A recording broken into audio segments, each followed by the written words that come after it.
अस्सलाम वालेकुम स्टूडेंट्स। आज हमारे पास टॉपिक है neutron detectors. Neutrons are uncharge particles and produce no direct ionization. क्योंकि न्यूट्रॉन्स पर कोई चार्ज नहीं होता, इस वजह से वो डायरेक्ट आयोनाइजेशन नहीं करते, इसलिए इनको डिटेक्ट करना मुश्किल है। ऐसे डिटेक्टर्स, ऐसे इंस्ट्रूमेंट्स जो कि आयोनाइजेशन की बेस पर काम करते हैं, उनकी मदद से इनको डिटेक्ट आप नहीं कर सकते। For reasons of practical efficiency, the secondary particles must be generated by nuclear reactions। तो कुछ सेकेंडरी पार्टिकल जनरेट करना पड़ेंगे, न्यूट्रॉन कोलाइड करेंगे और उससे कोई और पार्टिकल अमिट होगा। जैसे न्यूट्रॉन फॉल करे और प्रोटॉन अमिट हो जाए, या न्यूट्रॉन से अल्फा पार्टिकल अमिट हो जाए, या न्यूट्रॉन बम्बार्ड करने से गैमा रे निकले, और ये गैमा रेज, अल्फा रेज और ये जो प्रोटॉन्स हैं, ये आगे जाके फिर आयोनाइजेशन करेंगे, और आयोनाइजेशन से फिर आप डिटेक्ट कर सकते हैं न्यूट्रॉन्स को। तो इनडायरेक्टली आप इनको डिटेक्ट कर सकते हैं। इस बुक के अलावा आप कैप्लान को फॉलो कर सकते हैं। कैप्लान जो है उसमें भी ये 18.2 वाला आर्टिकल है, डिटेक्शन ऑफ न्यूट्रॉन्स। इसमें हमारे पास detection of neutrons depends on the secondary effects. Secondary effects पर ही डिपेंड करती। कोई ऐसा पार्टिकल अमिट हो और वो जाके आयनाइजेशन करे, वो आयनाइजेशन से करंट प्रोड्यूस हो, वो करंट पल्स डिटेक्ट हो, तो हम कहेंगे न्यूट्रॉन जो है वो डिटेक्ट हो गया। तो मुख्तलिफ कुछ रिएक्शंस लिखे हैं, इस तरह के हो सकते हैं। न्यूट्रॉन एब्जॉर्ब हो जाए bye nucleus with prompt emission of fast charge particles. तो ऐसा हो जाए भी न्यूक्लियस न्यूट्रॉन एब्जॉर्ब हो जाए और कोई फास्ट पार्टिकल अमिट हो जाए, जैसे अल्फा पार्टिकल अमिट हो गया या प्रोटॉन अमिट हो गया, या एब्जॉर्प्शन हो जाए न्यूट्रॉन की with fission of the resulting compound nucleus. Neutron absorb हो और फिशन रिएक्शन हो जाए, और उसके रिजल्ट में जो कम न्यूक्लियस है वो ब्रेक हो जाए। या फिर absorption of neutron with formation of radio active nuclide, वो रेडियो एक्टिव न्यूक्लियस बन जाए और उसकी एक्टिविटी आप मेजर कर सकें। या फिर scattering of neutron by light nucleus such as proton, proton के साथ कोलिजन हो और स्कैटर हो, as a result of which recoiling light nucleus, जैसे प्रोटॉन है वो स्कैटर हो और मूव करे और आयोनाइजेशन करे। तो अगर आप न्यूट्रॉन को डिटेक्ट करना चाहते हैं तो तरीका यही है कि न्यूट्रॉन किसी मटेरियल पे फॉल करवाना पड़ेगा, उसके न्यूक्लियस के साथ रिएक्शन करेगा, उससे कुछ चार्ज पार्टिकल अमिट हो या गैमा रे अमिट हो। उसके रिजल्ट में वो जो गैमा रे या जो चार्ज पार्टिकल है, अल्फा है या अल्फा पार्टिकल है या कोई प्रोटॉन है, वो आगे जाके इंटरेक्शन करे और आयनाइजेशन प्रोड्यूस करे, तो हम कहें भी न्यूट्रॉन डिटेक्ट हो गए। तो फास्ट न्यूट्रॉन डिटेक्टर्स हैं और स्लो न्यूट्रॉन डिटेक्टर्स। इसमें हमारे पास पहला पॉइंट है स्लो न्यूट्रॉन डिटेक्टर्स। 6.4.1 कहता है for slow neutrons and thermal neutrons. Thermal neutrons slow neutron ही होते हैं। उनकी जो डिटेक्शन है, जो डिटेक्ट होना है उन्होंने, वो डिपेंड करता है इस रिएक्शन पर, एनपी रिएक्शन होगा या एन अल्फा होगा। यानी कि न्यूट्रॉन फॉल करे और प्रोटॉन अमिट हो जाए, या न्यूट्रॉन फॉल करे और अल्फा पार्टिकल अमिट हो। इनमें से एक दो यहाँ पे आपकी बुक ने लिखे भी हैं। बोरॉन डिटेक्टर्स लिखा है यहाँ पे। Detection process is based on the reaction. ये रिएक्शन है बोरॉन 510 पर। जब आप न्यूट्रॉन फॉल करवाएंगे तो लिथियम 37 में कन्वर्ट हो जाएगा बोरॉन, और अल्फा पार्टिकल अमिट हो जाएगा प्लस एनर्जी। ये जो अल्फा पार्टिकल है, ये चार्ज पार्टिकल है, ये आगे जाके आयोनाइजेशन करेगा। उस आयोनाइजेशन से आपके पास एक पल्स बनेगी, और उसी के मेजरमेंट से आपको पता चलेगा भी न्यूट्रॉन जो है वो यहाँ पे डिटेक्ट हो गया। For thermal neutrons, thermal neutrons यानी कि स्लो न्यूट्रॉन्स, इनकी एनर्जी कम होती है, 0.025 इलेक्ट्रॉन वोल्ट की रेंज में होती है। The cross section for this reaction is base is about 3840 Barnes. ये बहुत बड़ी वैल्यू है। अब बार्न्स जो है, बार्न जो है वो यूनिट है, एक्चुअली एरिया का यूनिट है। एरिया और बार्न को अगर आप कंपेयर करना चाहें, मीटर और बार्न को,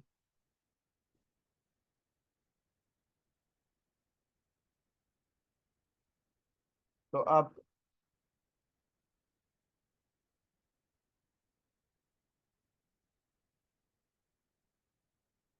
मीटर एंड बार्न रिलेशन,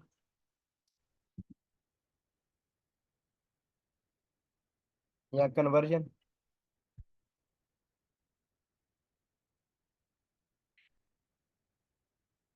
मीटर स्केयर करने के लिए, सॉरी, मीटर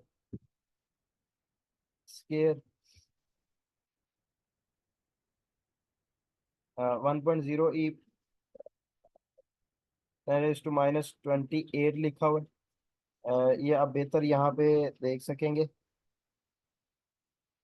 ये 10⁻28,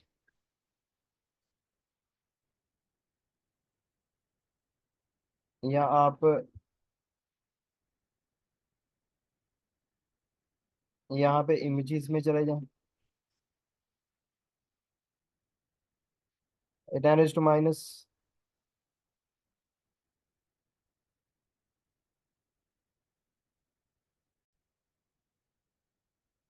जैसे यहाँ लिखा है, ये 1 barn is equal to 10⁻28 square metres.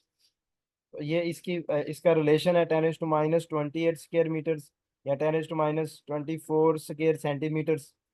तो ये एरिया का यूनिट ही है। और ये जो क्रॉस सेक्शन है, ये आप चैप्टर नंबर 5 से देख सकते हैं। न्यूक्लियर क्रॉस सेक्शन ये हम पढ़ेंगे चैप्टर 5।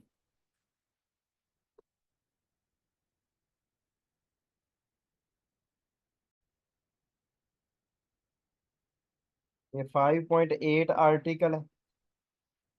न्यूक्लियर क्रॉस सेक्शन की यहाँ डेफिनेशन भी लिखी हुई है, पूरा एक आर्टिकल है। Nuclear cross section is convenient way to express the probability that a bombarding particle will interact in a certain way with the target particle। कितनी प्रोबेबिलिटी है कि जो बम्बार्डिंग पार्टिकल है वो जो टारगेट पार्टिकल है उससे कोलाइड करेगा। तो कोलिजन की जो प्रोबेबिलिटी है, उसी को हम न्यूक्लियर क्रॉस सेक्शन कहते हैं। It is supposed that each target particle presents a certain area. ये सोचा जाता है कि हर जो टारगेट पार्टिकल है वो एक एरिया प्रेजेंट करता है, जिसको हम क्रॉस सेक्शन कहते हैं। और उस रीजन में अगर पार्टिकल आएगा बम्बार्डिंग पार्टिकल, तो वो जो इंसिडेंट पार्टिकल है वो अ, जो टारगेट पार्टिकल है उसके साथ इंटरेक्ट करेगा।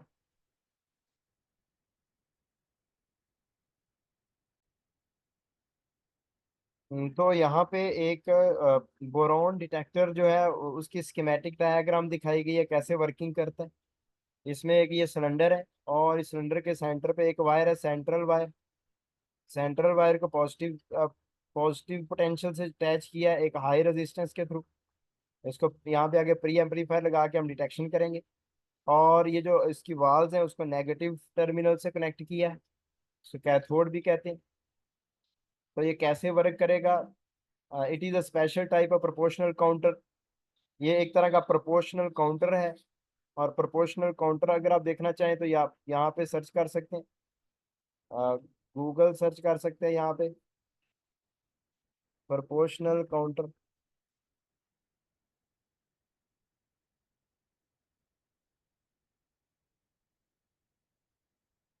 प्रोपोर्शनल काउंटर डिटेक्टर्स हैं एक्चुअली। प्रोपोर्शनल काउंटर भी डिटेक्टर है।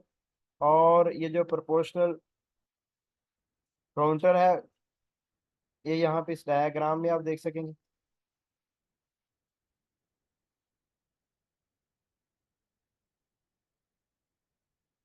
ये सारे रीजन्स यहाँ पे एक्सप्लेन किए गए। इधर वोल्टेज है और इस साइड पे चार्ज कलेक्टेड है, कितना चार्ज कलेक्ट हो रहा है। तो ये ग्राफ यहाँ पे बना दिए गए हैं। इसमें ये शुरू वाला रीजन, इसको हम रिकम्बिनेशन रीजन कहते हैं, और नेक्स्ट इसको आयोनाइजेशन रीजन कहते हैं।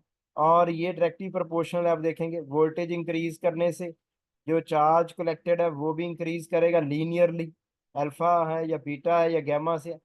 तो इसको प्रोपोर्शनल रीजन हम कहते हैं। और उसके बाद लिमिटेड प्रोपोर्शनल रीजन आ जाता है, उसके बाद जीएम रीजन आ जाता है, फिर कंटिन्यूस डिस्चार्ज है। तो ये प्रोपोर्शनल काउंटर का मतलब ये है कि वो डायरेक्टली प्रोपोर्शनल होता है वोल्टेज और चार्ज कलेक्टेड। तो इस रीजन में ये वर्क करता है। It can be used for detection of slow neutrons दो विथ लेस एनर्जी। तो कम एनर्जी वाले न्यूट्रॉन्स भी इसमें डिटेक्ट हो जाते हैं।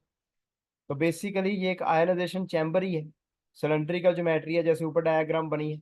इसमें आप एक गैस भर देते हैं BF3, जिसमें B10 वाला आइसोटोप बहुत ज्यादा होता है। और ऑपरेट करते हैं इसको प्रोपोर्शनल काउंटर रीजन में। Lithium nuclei and alpha particles move energetically through the gaseous volume. जब आप न्यूट्रॉन न्यूट्रॉन बम्बार्ड करते हैं बोरॉन 10 पर, तो उसके रिजल्ट में लिथियम 37 बनता है और अल्फा पार्टिकल बनता है। ये दोनों मूव करते हैं हाई वेलोसिटी के साथ, एनर्जी के साथ, और ये आयनाइजेशन प्रोड्यूस करते हैं। उस आयनाइजेशन की वजह से करंट पल्स बनती है और वही आगे डिटेक्ट होती है। तो इलेक्ट्रिक पल्सेस बनती हैं appearing across high resistance R, which are further electrically processed. उनको प्रोसेस करके आप डिटेक्ट कर सकते हैं और एनर्जी मेजरमेंट तक कर सकते हैं। इसके बाद the cross section for the above reaction follows the 1/v law and falls off with increasing neutron energy. तो 1/v लॉ को फॉलो करता है। 1/v लॉ क्या है कि cross section inversely proportional to v होता है।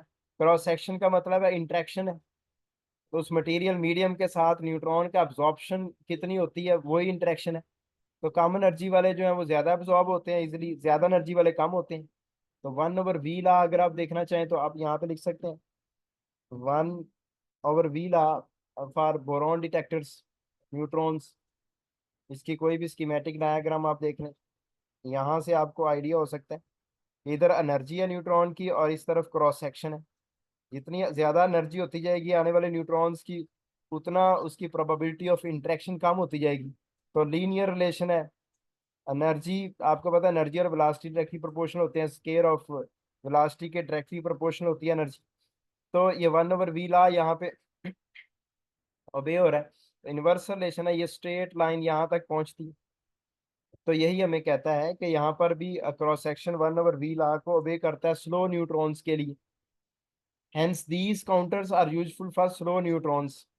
A full advantage of proportional counter is taken to discriminate neutron-induced pulses from smaller background gamma rays. तो इसका एक और फायदा भी है प्रोपोर्शनल रीजन का, कि गैमा रेज जो इन्वायरमेंट से आ रही हैं, बैकग्राउंड गैमा रेज हैं, उनकी वजह से जो पल्सेस प्रोड्यूस होंगी वो अलग हो जाएंगी, और जो न्यूट्रॉन की वजह से वो बिल्कुल ईजिली अलग हो जाएंगी। अब कहता है सपोज करते हैं हम अकोलिमेटेड बीम है न्यूट्रॉन्स की, उसकी वेलोसिटी डिस्ट्रीब्यूशन है NV/dV neutrons per unit volume. NV हम कहते हैं, न्यूट्रॉन डेंसिटी भी इसे हम कहते हैं, और उनकी स्पीड है V से लेकर V+dV के रेंज में। If the counter contains N boron nuclei, counter के अंदर बोरॉन के N न्यूक्लियाई मौजूद हैं, और क्रॉस सेक्शन जो है इंटरेक्शन का वो सिग्मा है, और फ्लक्स जो पास होगा डिटेक्टर में उसको हम VN is function of V/dV आप लिख सकते हैं। V को N से मल्टीप्लाई कर दे, डेंसिटी को आप V से मल्टीप्लाई कर दें स्पीड से। देन द प्रोबेबिलिटी पर second of interaction for neutrons of speed between this. तो प्रोबेबिलिटी ऑफ इंटरेक्शन आप देख सकते हैं पर सेकंड कितनी होगी, उसको DR से लिख सकते हैं। वो डिपेंड करेगा नंबर ऑफ बोरॉन एटम्स कितने हैं, क्रॉस सेक्शन सिग्मा क्या है कितना है, और V क्या है वेलोसिटी VN/V/dV। तो ये सारा आपके पास आ जाएगा। और अगर आप टोटल देखना चाहते हैं, टोटल काउंटिंग रेट देखना चाहते हैं ऑल स्पीड्स के लिए, तो आप इंटीग्रेट कर दें स्पीड के लिए, इसको R आ जाएगा integral N sigma VN/V/dV। 6.1 equation बन जाएगी। अगर हम एज्यूम कर लें कि सिग्मा V जो है वो C के बराबर है, then sigma is inversely proportional to V। Sigma और V इनवर्सली प्रोपोर्शनल है, न्यूक्लियर क्रॉस सेक्शन और स्पीड का इनवर्स रिलेशन है। यही तो 1/v लॉ है। एनर्जी या स्पीड और क्रॉस सेक्शन जो है वो इनवर्सली प्रोपोर्शनल होते हैं। तो अगर इनका प्रोडक्ट जो है वो कांस्टेंट होगा, उसको आप C का नाम दे सकते हैं। तो यहाँ पे आपकी बुक ने भी इसको C का नाम दे दिया, सिग्मा और V को, क्योंकि कांस्टेंट आएगा कोई वैल्यू आएगी, C लिख दिया NV/dV एज इट इज। फिर N और C कांस्टेंट है, ये बाहर आप लिख लेंगे। NV/dV इसके अंदर लिख रहे हैं इंटीग्रल के, और ये टोटल N बन जाएगा सारी वेलोसिटीज के लिए आप देख रहे हैं। तो डेंसिटी आ जाएगी आपके पास N न्यूट्रॉन्स की, और इसको NV/dV कहते हैं डेंसिटी। इसके बाद आप नेक्स्ट आ जाए यहाँ पे, मतलब thus if we can neglect any contribution to the neutron flux outside one of v, outside one of v को अगर आप निगलेक्ट कर दें, region of cross section, counting rate R is directly proportional to the neutron density for any distribution of velocity. Counting rate जो है वो फिर depend करेगा न्यूट्रॉन डेंसिटी के साथ, डायरेक्टली प्रोपोर्शनल होगा 1/v रीजन के अंदर अगर आप रहते हैं तो यहाँ पे ये काउंटिंग रेट ही है आर। तो आर जो है वो एन सी वी के बराबर आ गया, यानी कि एन के साथ उसका डायरेक्ट रिलेशन आ जाएगा। तो ये डिस्कशन है स्लो न्यूट्रॉन डिटेक्टर जो है, जिसको हम बोरॉन डिटेक्टर कहते हैं। तो इसको आप अंडरस्टैंड करें। अल्लाह हाफिज।